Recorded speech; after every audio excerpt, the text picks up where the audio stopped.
Hi, I'm Catherine Sloan, Executive Managing Director, Asia Pacific, Middle East and Africa. And I'm here today to welcome you to the APAC segment of our Around the World with SGK virtual event. We've been committed to this region now for over 30 years. Every day we help our clients tackle breakneck speeds, incredibly complex retail environments, cutting edge digital, all amongst an enormously rich and diverse environment. And we're proud to share some of our insights with you today. So what have we prepared for you? Well, a program jam-packed with insights for brand owners and marketers looking to help their brands perform in APAC. You're going to hear from some of my incredibly talented colleagues from China, Japan, Southeast Asia, Australia, and India. And they will be sharing insights, trends, and jumping off points. Everything from sustainability to gifting, retail to luxury, pet care to print quality management. And I must say a huge thank you, because we've had many of our clients actually join us for these programs. You can hear directly from Woolworths, PinLive, Landmark Group, PTG, and Kimberly-Clark. We're very proud of our partnerships and are very appreciative of your time. Thank you to all of our local, regional, and global clients. Every day we work hard together to solve problems and bring groundbreaking solutions.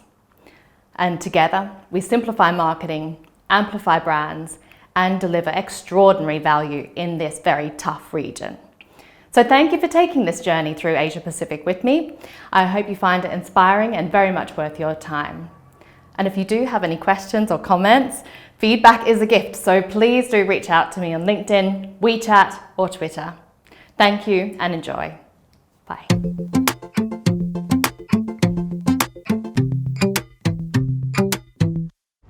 Welcome to Around the World with SGK, a special program where we discover game-changing trends, local insights, and innovative hows to answer the challenges of tomorrow.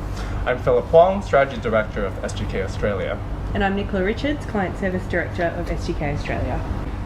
Today we're really honored to have Jacob Baldock, Head of Marketing for Woolworths International, here to discuss the power of provenance and how Woolworths is exporting brand Australia into international markets. Welcome, Jacob. Thank you. Thanks for having me. It is always really special to see you in person because we don't get to do that much anymore. Australia is only now kind of coming back into normal. So how do you find that? Seeing us in live and in 3D. It's always special to see my team in the flesh. I think it's definitely been a challenging and unique year. I think Nick and I were just reflecting that we've only probably seen each other in the flesh 3 or 4 times. So definitely been interesting, but yeah, always great to see you guys. Yeah. So today, of course, we've had the pleasure of working with you guys for some time. And the pleasure is that we're working with actually one of Australia's most iconic brands and most iconic companies.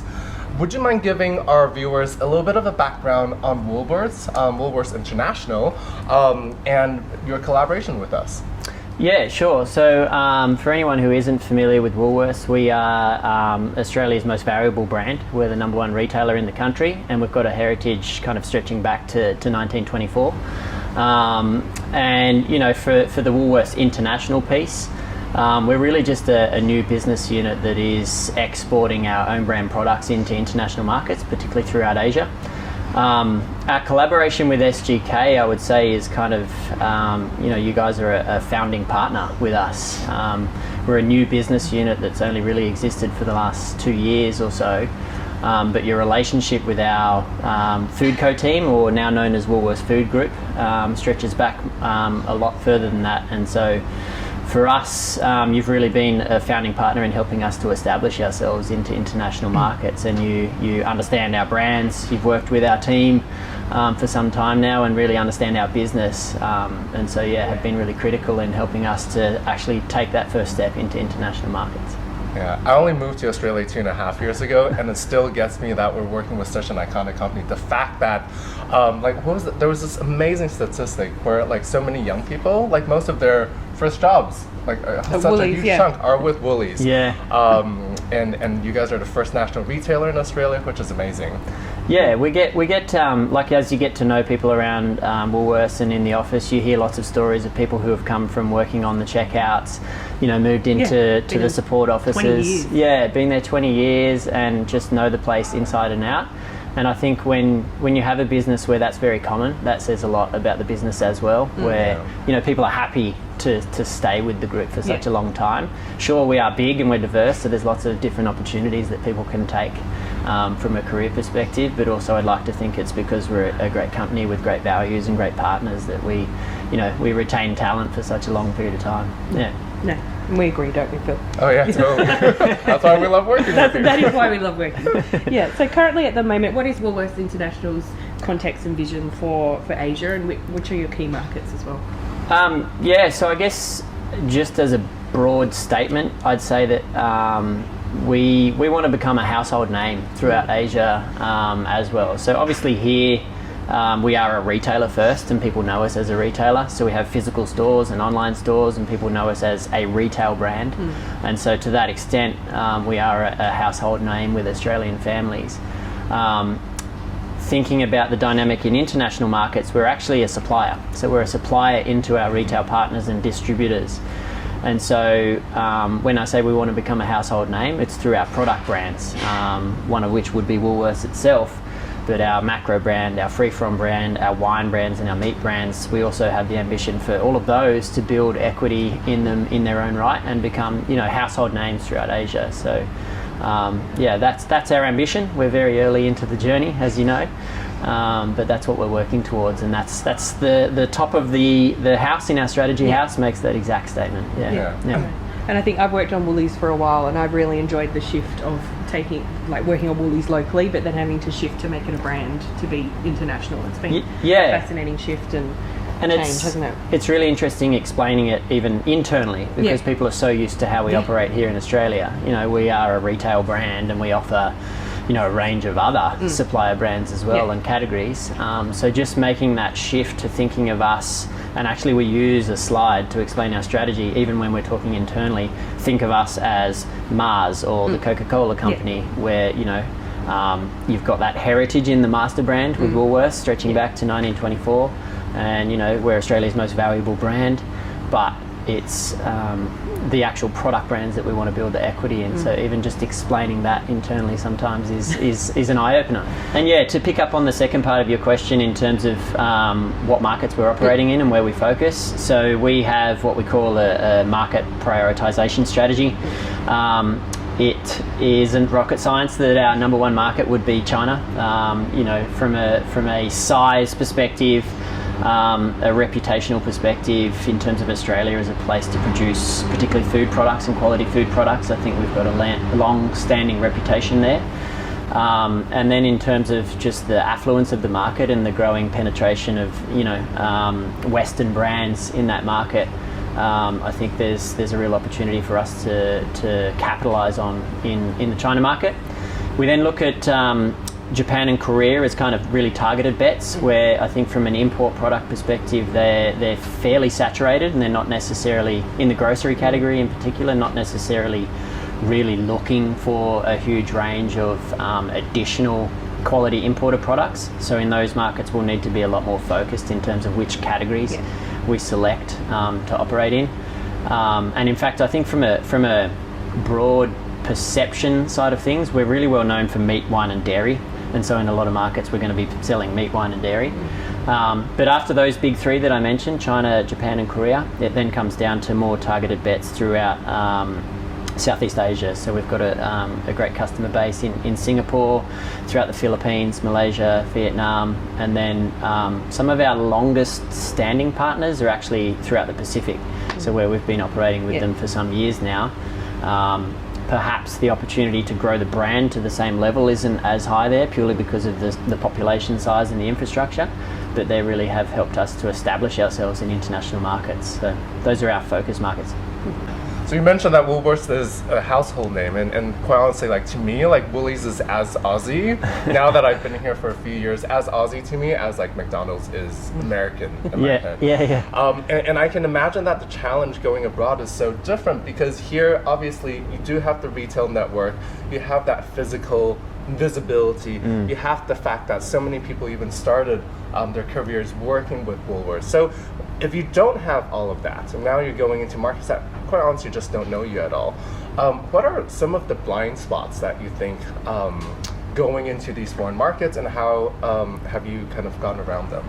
Yeah, it's a really good question, and I think there's probably a lot of answers to these questions. So I think some of the key blind spots aren't necessarily to do with brand advertising and communications. A lot of it is kind of the legal and regulatory landscape. So to some extent, when you're moving into a new market, you don't know what you don't know. So we're not going to be entirely familiar with the local advertising laws, the import and export regulations, and any of the kind of governing principles of how to actually operate an export logistics business into international markets. So I would say that as a business unit, and particularly from an operations and logistics perspective, some of our biggest challenges just come from wading our way through that regulatory environment and getting to know, when you move into a country as vast and complex as China, what does that actually look like in terms of the physical logistics of moving our product from Australia into China. So definitely the legal and regulatory landscape is one of the biggest challenges. But then I think from a brand perspective, there's some really interesting challenges as well. So with the brand being so well established here in Australia, and with our marketing and brand programs being so extensive, naturally there's almost an inherent protectionism of that brand. And so when you move into a market like China, you have to consider the level to which you regionalize your brand. You've got to consider maintaining the brand integrity and protecting the brand integrity, and I guess just having guiding principles and actually acknowledging that you will learn as you do that. You're not going to have all of the answers from the first pass, is something that is a constant challenge for us. I wouldn't say that we've nailed it, but it's something that we're actively working on and looking to constantly optimize how we activate our brand. Yeah. And Woolworths work in a really interesting category, which is food. And I say interesting because food is culture and food is lifestyle, right? Yeah. I mean, it is the way you eat is in large parts the way you live, especially in Asia. Yeah. And so how are you kind of understanding, well, local preferences in terms of food and you know, to export into their homes? Yeah. So again, I think there's a few parts to the answers here. So number one, whenever we move into a new market, we try to ensure that we are doing the groundwork. So at least doing a really extensive or foundational piece of consumer research to understand the local buying behaviours, the local preferences, the dynamics at play in that market, and particularly how our brands and our product propositions are going to be received in that market. So we've done exactly that in China. We've done a piece last year in Korea to understand the dynamics there and the buying behaviours. And I think that's great, and you need to do that as a foundation. You need to then look at ways to constantly be building on those insights. So whether that's through purchase data feeds or, you know, periodic research to ensure that we're keeping up with the trends. But also, really importantly, combining that with on-the-ground expertise. So both within Woolworths and with our agency partners, relying on the people who are in the market, and they're our eyes on the ground. They understand the local preferences, they understand local cuisine versus import products, and I guess from an observational perspective, they're invaluable to us to actually give us that level of expertise of what's happening on the ground, and yeah, I'd like to say that we do that fairly well, both with our agency partners as well as our team on the ground throughout Asia. Woolworths' strength here is that it's an Australian brand. It's loved by all Aussies. So how are you telling that story when you are taking it to the international markets, especially in such complex e-com areas such as Asia? Yeah, so I would say that being inherently Australian and being one of Australia's most valuable brands and biggest brands, it's a really core part of the way that we tell our story, but it's also not going to be the thing that differentiates us. So if you think of it, I'll talk as a marketer here, if you think of it in terms of messaging hierarchy, it's right at the top. It has to be there, it's really prominent, and it's required, because I think if you think about the way that products are retailed in international markets, they're often organised by country of origin. So if you go into the meat section, you'll have New Zealand meats, Australian meats, Japanese meats, Brazilian, Uruguayan, and everything is quite literally organised by country of origin. So from that perspective, it's almost a necessary evil. But obviously, in terms of really differentiating ourselves and standing out, it is the lowest hanging fruit, and it needs to be a lot more deep than that.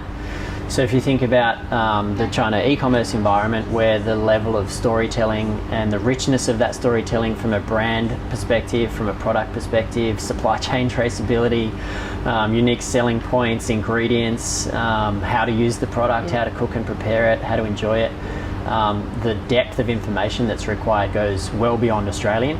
So I'd say it's a really core pillar in everything that we do, but we're also really cognizant of the fact that there's a lot more to it, and that's where that local market expertise, local market agency network who really understand the communications landscape is really critical. So we rely on that heavily. So how has Woolworths perhaps localized its marketing communications in terms of messaging and in terms of design as you went from home country into export markets? Yeah, so I would say that it's a learning journey. So if you take our China e-commerce platform, for example, which we worked really closely with you guys on, when we initially looked at our design language for our Woolworths branded store on Tmall.com, I would say that the look and feel that we went with, or the design language, was very close to what you'd expect to see here in Australia. Which is a natural first step when you're going into a new market and into a new platform. There's a safety almost in executing in the way that you're used to and comfortable with, and even from a stakeholder perspective, able to showcase that despite being in another market, our brand inherently looks and feels very familiar and similar. In the 6 months or so that we've been operating that store, I'd say that we've had a lot of learnings and a few changes to actually move a little bit more to a look and feel that feels inherently more Chinese and more familiar to the local audience. But having said that, I think what I talk to my team about quite often, and to the agency group about, is almost like the 3-second test is like a really good litmus test for whether something's on brand and representing the Woolworths brand in a visual sense effectively. So if you hold up a piece of communication or a design or a new theme that's for our promotions on our e-commerce platform, and you hold it up for 3 seconds, is it clear who that communication has come from, and is the branding appropriate for Woolworths? I think that's a really good test for just whether you've kept consistent with what we're familiar with as a brand, but also probably takes us closer to the type of consumer experience that people have, where they, as marketers and advertisers, we like to think that people spend hours and hours poring over these things like we do. But the reality is that I guess consumers will look at something for a few seconds and decide whether they like it or not, or whether it resonates with them or not. And so we always try and maintain that as our litmus test for whether something's on brand or representing Woolworths from a design perspective effectively. We even created a koala called Woolly. Can you tell us a little bit about that? Is that part of that design journey and that brand? Yeah, it's a really key part of that design journey. So if you think about Australia just as a beautiful country, and think about how we're perceived, particularly in Asian markets, koalas and kangaroos is going to be a big part of that. But to communicate Australian and to communicate quality, we worked really closely with SGK in coming up with a graphic device that was going to encapsulate that. And so we landed on a koala named Woolly. Is it Woolly? Woolworths? Woolly? Woolly, yeah. Unofficially, but yeah. Unofficially Woolly. We'll call him Woolly. And he has a message on him around Australian quality. So, purely from a graphic perspective, he says Australia in that he's an iconic animal that's here and part of the country. But from a messaging standpoint, the messaging on him actually infers Australian quality as well, and it's executed in English and Chinese, so really helps to bring to light that dynamic we were just talking about, where it's kind of maintain your heritage but also execute in a way that resonates with the local market. So yeah, Woolies our guy. This isn't your first time working on, exporting an AU brand into international markets. How different has this experience been for you since working at Woolworths, and any learnings? Yeah, it's a good question. So yeah, this isn't my first rodeo. So I've got a little bit of experience with working with iconic Australian categories, at least, and exporting them into particularly Asian markets.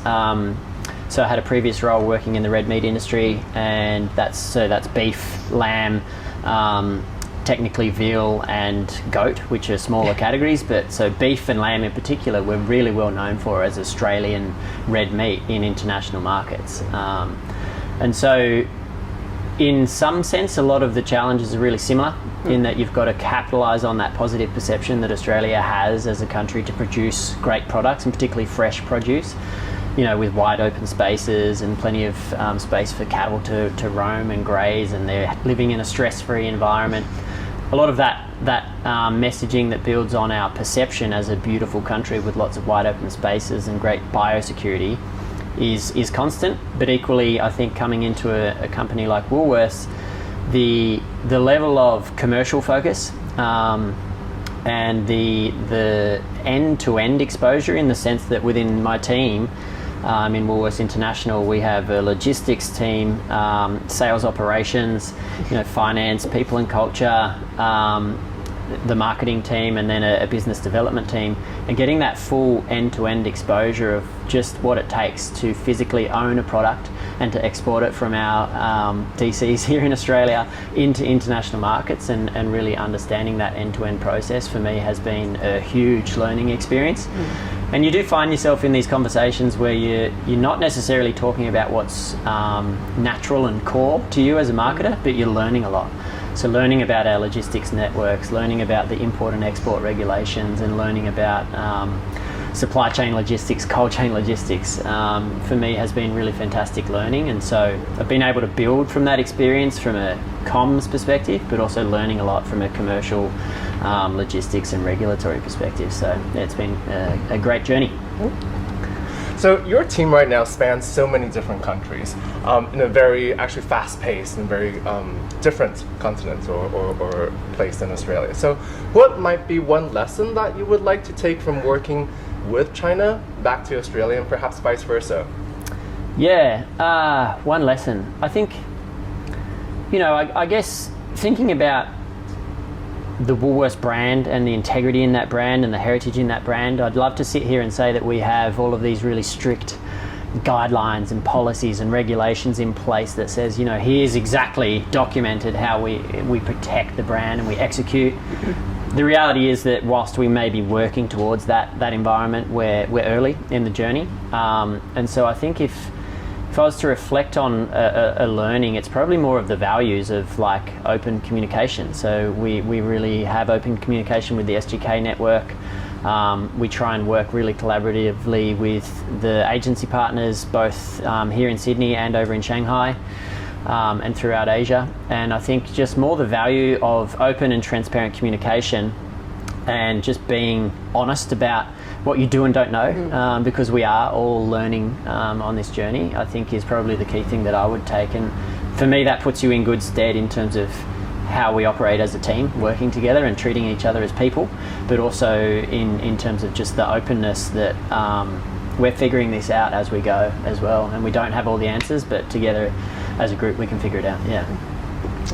Humility, agility, openness, and transparency. That's exactly nimbleness. And nimbleness. And that's yes. exactly why we love working with you guys. Exactly. Yeah. You said everything I was trying to say in a much cooler way. Thank you so much, Jacob, for your time today. It's been obviously an ongoing pleasure working with you guys, and we look forward to doing that with you actually in all of your local offices as we take you from Australia to everywhere in the world. No, we really appreciate it. We love working with SGK. We really value the partnership, and as I said, I think for you guys, you've been so critical in helping us to establish our business in international markets, and we really are. You guys really are a valued partner to us. So thank you. We appreciate it. Awesome. Thank you. Cool. Thank you. Thank you. Cheers. And scene.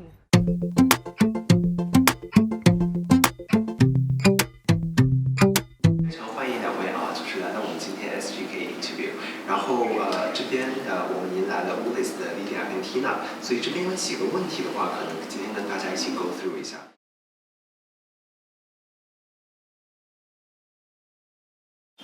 那其实呢 ，SGK 是我们澳大利亚沃斯总部的一个长期的战略合作伙伴。那 SGK 大中华区呢，其实也是我们中国市场战略的主导广告公司。那在过去的1年多的时间里，我们大大小小也都进行了几十个的项目，而且合作的非常的愉快，成果也是非常显著的。那它其实涵盖了我们涵盖了我们的一个市场计划，然后我们的品牌发展、品牌内容的一个发展，以及一些物料的设计。那 SGK 团队其实是一个非常专业，然后高品质、高质量的一个服务的一个团队。那这也是我们能够长期保持一个良好合作关系的一个主要原因。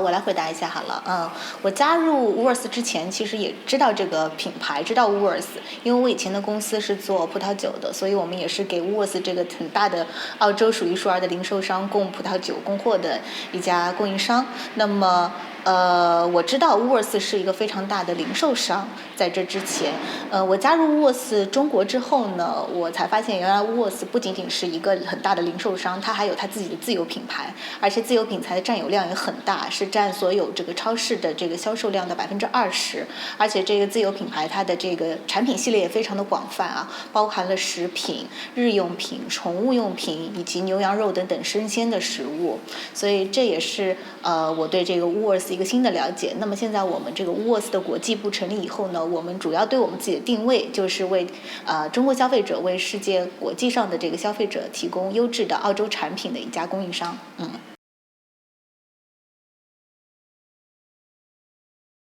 我来回答一下这个问题。那其实作为奥沃士这个品牌来说呢，其实我觉得进入中国最大的挑战就是如何能够让我们的消费者更快速、更好的去了解我们的产品，因为我们的产品都是澳洲原装进口的，那可能它更适合西方人的一些使用方法，那可能对中国消费者来说，它的一些使用方法。中国消费者需要更多的时间去了解。那举个例子，比如说我们的这个明星产品摇摇粉来说，那它其实是一个非常健康、营养以及方便的早餐食品。那只要在我们这个产品里面加入水，轻轻的摇晃几下呢，那其实它就可以做成一个全家都可以食用的一个早餐。那其实这个理念呢，需要更多的中国消费者去理解、去接受。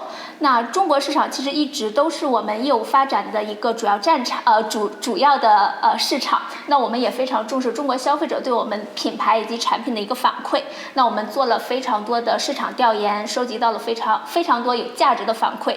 那也在有针对性的进行一些改变。那当然是希望挑选更多更适合中国消费者的澳洲产品，然后把我们这些高品质的澳洲产品带给中国消费者。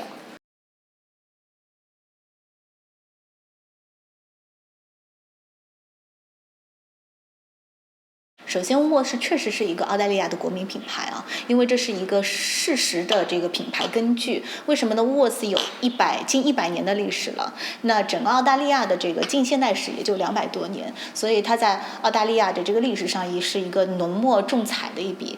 然后呢 ，Woolworths 本身它的这个国民度也是非常的高，澳大利亚有半数以上，有50%-60%的人都在 Woolworths 消费过，所以它的这个国民度也是很高的。那么基于这个品牌事实呢，我们要通过一个讲故事的方式，去通过这个不同的中国怎么说呢？中国的一个社交渠道或者说信息渠道、市场渠道，把这些信息带给中国消费者。也是通过 SGK 的很多的帮助帮我们把这些品牌的认知，以及我们在这个质保的流程上的很多很技术性的信息，很好的去把它转化成消费者的语言，去带给中国的消费者，让他们了解，去教育他们，知道我们的品牌故事，知道我们的品牌历史，以及知道我们这个品质背后的一些保证。对。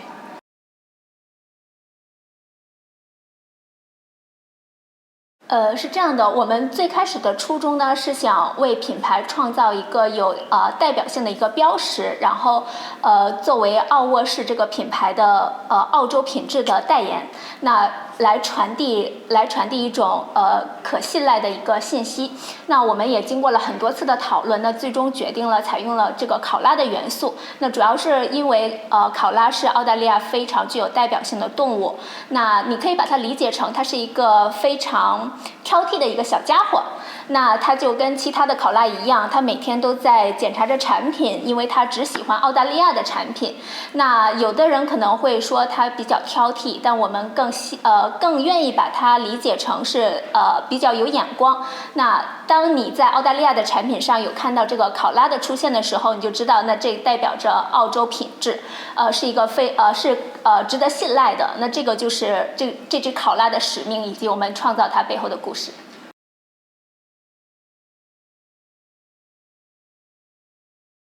我们也是很幸运啊，因为 SGK 的总部跟我们澳洲总部是一个非常长期的，长达了10几年的一个合作关系，所以他们对我们的这个产品，对我们的这个创意的要求标准，都非常的了解。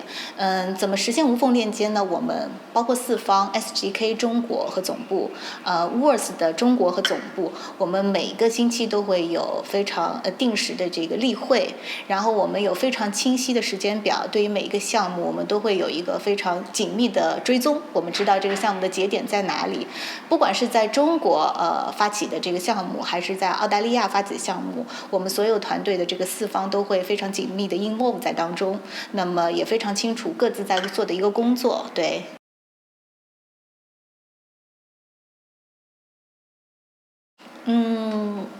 我觉得 SGK 首先他们已经给我们提供了非常多的这个市场策略以及创意设计这样的服务。当然我们希望以后能够更紧密的在针对中国的策略，中国的这个市场发展以及中国市场发展的一些机会点，能够给到我们一些启示和一些创新。就我们希望 SGK 跟我们在可持续发展的这个项目中有更多的这个合作，因为我知道 SGK 呢在可持续发展、环境保护的这些项目上都有很多的建树、成果还有经验。那么希望我们以后能够针对中国的这个可持续发展的这个机会或者项目，能够有更深入的合作。